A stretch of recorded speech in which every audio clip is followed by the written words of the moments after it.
Nation, and welcome to the Valentine's edition of LakerTV. Do you know what today is? Friday the 13th. Well, that's, lovely. That's right, nothing goes better together than Jason Voorhees and Cupid. Well, let's get started with our first story from reporter Kennedy Kelly. Spreading the love recently by creating its own polar plunge team for the first time this year. The Polar Plunge is the annual event that supports Special Olympics in Western Kentucky. And with the day quickly approaching, here's a little about how you can help push our team to the end to reach its goal of $1,000. I have a few friends that are in Special Olympics, so I like spending time outside of school with them, and they really just kind of pressured me to do the Polar Plunge, and I've been wanting to do it for a while, so I finally just caved in and did it. The Polar Plunge first started in 2009 to raise awareness for the Special Olympics, where students with disabilities participate in sports activities. It helps students with disabilities be able to go to activities at no expense to their parents. People take the plunge in support of the Special Olympics and to show how strong the community can be if you kind of come together to support it. Students around our school have been setting goals and raising money to participate in the Polar Plunge.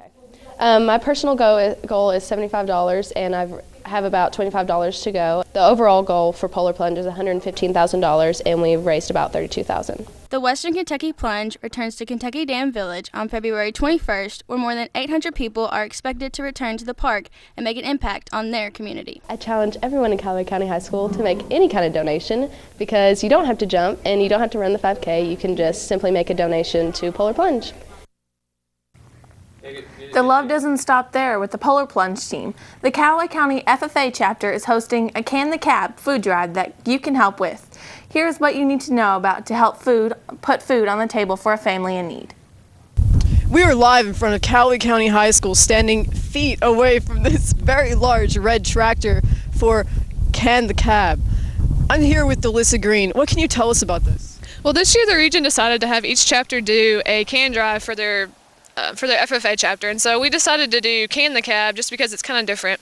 But we're just encouraging all of our members to bring lots of canned goods in. But of course, we're gonna donate all the cans to one of the food drives. If they wanted to bring these cans, where exactly would they take them? To Mr. Fall or Mr. Sampson, probably. And that is in the Ag Department hallway. Yes, Ag Hall. All right, thank you, Delissa. For Laker TV, I am Megan Jesse. Thanks, Megan. That sounds like a good cause. We hope many of you will jump in and help out. Well, Kaylee, there was a big announcement this past Tuesday in the Laker sports world. Here's the latest from Laker TV's Josh Connor. In this week's edition of the Lakers Sports Minute, reporter Tyler Covington talks with our new football coach, and I'll be giving you an update on the world of wrestling. All starting now in this week's Lakers Sports Minute. So I introduce to you the new head football coach at Calloway County High School, Mr. Mickey Garrison. Recently, the Calloway County football program has set on a new horizon, as former Calloway County player Mickey Garrison is set to lead the Laker football team this coming season. I think we've had a couple of seasons where we seem to have been beaten down somewhat, maybe a little bit of our confidence level hammered. I feel like that's the first order of business, is to get our confidence level back up where it needs to be. The football team has suffered from 6 straight losing seasons, with 21 wins and 45 losses. Coach Garrison says that the team has several things to improve. If you love this game of football and you've always wondered, you've got an opportunity to do that. And here's what you have to have in order to be a football player. You just come and believe in being a part of something bigger than what you are, and give everything that you've got, and you're a Laker. And that's what we need. I know we've got people that are walking these hallways that got football in them. And so I invite and I want them to come out. Tonight will mark the beginning of the 2015 Regional Wrestling Tournament, hosted here at the Jeffrey Gym.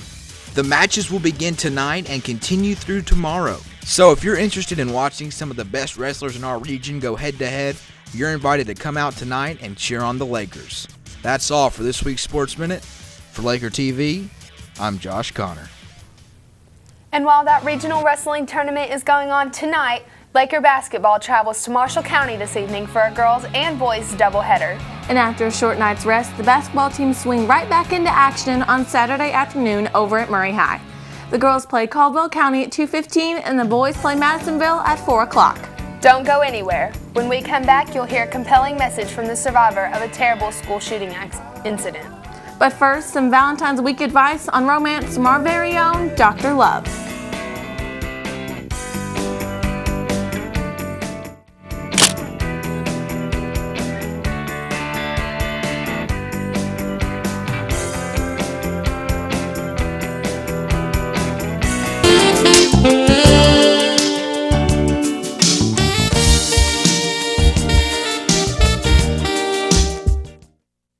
Good afternoon, gentlemen, and my lovely audience, the ladies. Today we're going to be talking about how to get a girl for Valentine's Day. Now the first thing you need is a good pickup line, or you're going to end up like this. Hey, would you like to come over to play World of Warcraft? No. What was that? No. Now let us check on my brothers, Depressed Brian, Carl, and Captain Obvious. I actually got a Valentine's Day card this year. To Brian from Dad. You're That's depressing. How many did you get, Carl? Enough. What do you get, Captain Obvious? A card? What's on that card? Words. Thank you, Captain Obvious. To tell me some of them questions our fans wrote in. How did you get your degree in love? Well, I got my degree from the place called the International School of Players. I have a PhD in romance. How come I haven't had a Valentine? I'm lonely. The best thing I could tell you to do is go ahead and ask out that special someone. You won't regret it. Trust Dr. Love. What is love? Baby, don't hurt me. Don't hurt me. No more. No more. What is love? That's all the time we have for this afternoon, ladies and gentlemen. This is Dr. Love signing off. And remember, every girl deserves to be loved.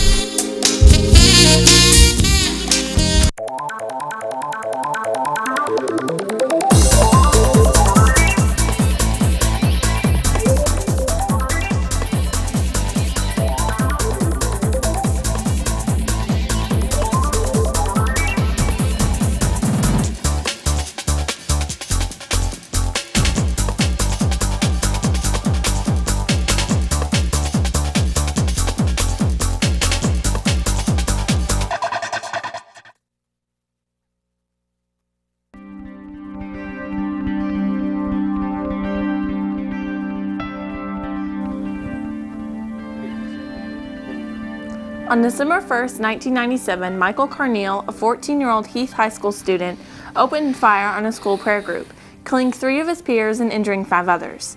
This past Tuesday night at the Murray State Curris Center, tragedy survivor Missy Jenkins spoke out to our community about her struggle with the catastrophe that took place that day.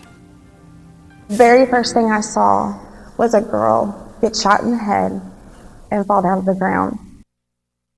Many of you have met Missy Jenkins Smith right here in this building. In recent months, she has occasionally served as a substitute teacher and before that, taught at the Calloway County Alternative School for several years. And her husband, Josh Smith, currently teaches at Calloway County Middle School.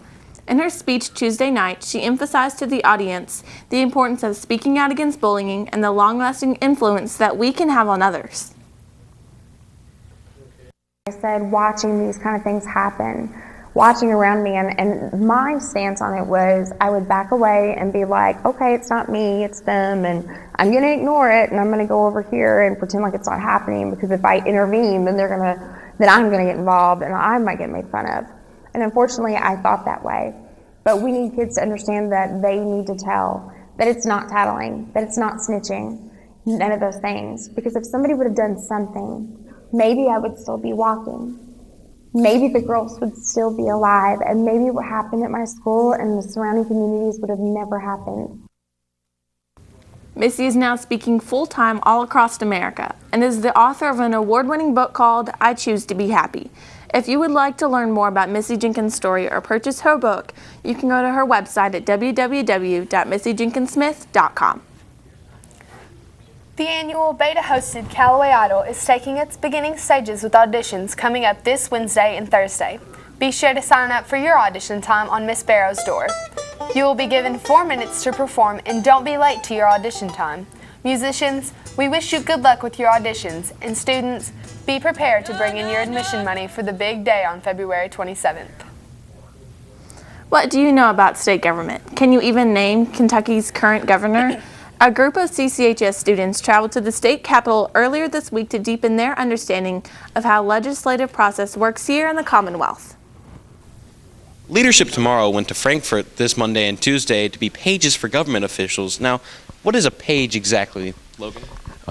Paging is where you go and you sit in the chairs in front of all the congressmen, either in the House or the Senate, and if they need something like if they need something taken up to the clerk at the front of the building, or if they need like a ballot of the count of the voting of what they just voted on, or if they need like even a glass of water or a cookie or something, they have a little light. The House has a little light with a button that they press, and the light comes on, and if you see their light, you go back to their desk. And then the Senate, they just wave at you, and you go back and ask them what they need. And it was a really neat experience just because you got to sit and be down on the floor and watch everything that goes on and participate in state legislature. So it was pretty cool to do that. Would you say you have a better understanding of how state government works after this experience? Yeah, absolutely. Before the past 2 days, I honestly had no idea what a page was or what a page did. So it was good for me to learn personally, some firsthand experience in the state legislature, because I honestly didn't know a whole lot. I'd never been to the Capitol before, and it was just an awesome experience. So, for Laker TV, I'm Brian Hale. If you were fruit, you'd be a fine apple. Around Valentine's Day, many people want to ask their special someone out. Here are some of the lines that could make him or her say yes. Hey, what's your favorite pickup line? What's up? That's it. Do you want to play trivia on Tuesday night? I may not be DQ, but I could treat you right. I lost my phone number. Can I have yours?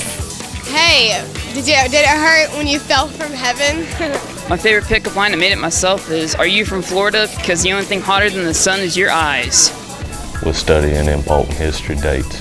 Won't be one. If I said you had a beautiful body, would you hold it against me? You have a Band-Aid? Because I just scraped my knee falling for you. Honestly, I'm just thirsty. Oh, I got cavity because you're too sweet. You know, Dr. Love gets a lot of parking tickets. Baby, if you was one of them parking tickets, you'd have fine written all over you. If you were a burger at McDonald's, you'd be called McGorgeous. Dr. Love! Dr. Love! So Hannah, what is your favorite pickup line? I saw one the other day that was pretty funny. I think it goes, "Are you a banana? Because I find you appealing." However, I think we do need to clarify that we aren't guaranteeing any of those work, but some of them were certainly entertaining. Well, that concludes this week's episode. Enjoy your Valentine's Day weekend, Lakers.